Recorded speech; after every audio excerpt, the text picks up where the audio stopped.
हरे कृष्णा। वैशाख मास के शुक्ल पक्ष में आने वाली एकादशी है मोहिनी एकादशी।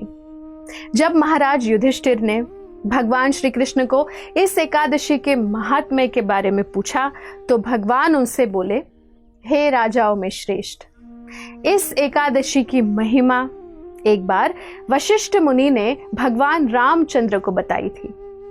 तो एक बार भगवान श्री रामचंद्र ने वशिष्ठ मुनि से समस्त पापों का नाश करने वाले विषय में पूछा। तब वशिष्ठ मुनि ने कहा, हे प्रभु, आपके नाम स्मरण मात्र से सबका उद्धार हो जाता है। फिर भी लोक हित में मैं इस प्रश्न का उत्तर बताता हूं। मोहिनी एकादशी के व्रत की कथा इस प्रकार है। तो एक समय की बात है, सरस्वती नदी के तट पर एक बहुत सुंदर राज्य था जिसका नाम था भद्रावती। तो इस राज्य के राजा ध्रुतिमान बहुत ही बुद्धिमान और सत्य प्रतिज्ञ थे। उसी राज्य में धनपाल नाम का एक व्यापारी था जो भगवान विष्णु का एक बहुत ही बड़ा भक्त था। वो धन और समृद्धि से परिपूर्ण था। इसका सबसे बड़ा गुण था इसकी उदारता। अपने धन से वो हमेशा राज्य और वहां के जरूरतमंदों की सहायता करता था। उसके 5 पुत्र थे, सुमन, द्युतिमान, मेधावी, सुकृत और दृष्ट बुद्धि। दुर्भाग्यवश जो सबसे छोटा पुत्र था, दृष्ट बुद्धि, वो बहुत ही पापी था। अन्याय के मार्ग पर चलकर उसने अपने पिता का कमाया हुआ सारा धन बर्बाद कर दिया। वो हर प्रकार के व्यसन का आदी हो चुका था। उसके दुर्व्यवहार और दुराचार से अत्यंत पीड़ित होकर धनपाल ने अपने पुत्र दृष्ट बुद्धि को अपने घर से निकाल दिया।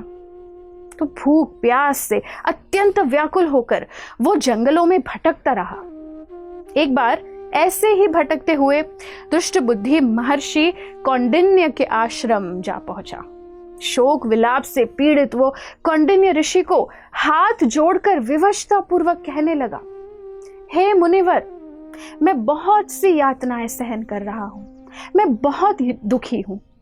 मैं आपसे विनती करता हूं कि कृपया मुझ पर दया करके कोई ऐसा व्रत बताए जिसके प्रभाव से इन सारे पापों से मेरी मुक्ति हो सके।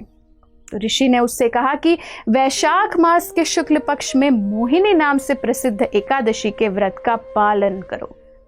इस एकादशी पर उपवास करने से मेरु पर्वत जितने बड़े महापाप भी नष्ट हो जाते हैं और न केवल इस जन्म के बल्कि पिछले कई जन्मों के पाप कार्य बिल्कुल खत्म हो जाते हैं। दुष्ट बुद्धि ने मुनिवर के उपदेश अनुसार मोहिनी एकादशी का विधि पूर्वक पालन किया।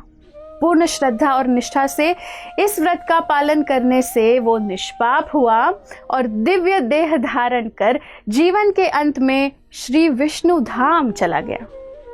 तो श्री कृष्ण युधिष्ठिर महाराज से कहते हैं कि कोई भी व्यक्ति किसी भी तीर्थ स्थली पर क्यों ना चला जाए, कोई भी तपस्या क्यों ना करे, कोई भी यज्ञ कर ले, किसी भी प्रकार का दान क्यों ना दे दे, इस एकादशी का पालन करने का वो 1/16वां हिस्सा भी नहीं हो सकता। मोहिनी एकादशी का ये व्रत बहुत उत्तम है। इसके श्रवण और पठन से सहस्र गोदान का फल मिलता है। सभी पापों को हरने वाली ये मोहिनी एकादशी इतनी सशक्त है कि इसके प्रभाव से व्यक्ति सभी प्रकार के मोह जाल से मुक्त हो सकता है। लेकिन इसका फल प्राप्त करने की लालच से नहीं, बल्कि केवल और केवल भगवत भक्ति प्राप्त करने के लिए इस व्रत का श्रद्धा पूर्वक पालन करें। अन्न से वर्जन कर भगवान के नाम स्मरण और भगवत कथा में अधिक से अधिक समय व्यतीत करें। तो आप सभी को मोहिनी एकादशी की बहुत सारी शुभकामनाएं।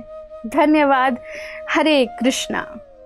ऐसे ही और भक्तिमय कार्यक्रमों के लिए देखिए हरे कृष्णा टेलीविजन और इसे प्राप्त करने के लिए आप अपने केबल अथवा DTH ऑपरेटर से संपर्क करें तथा और अधिक जानकारी के लिए आज ही डायल करें 7666 839 839।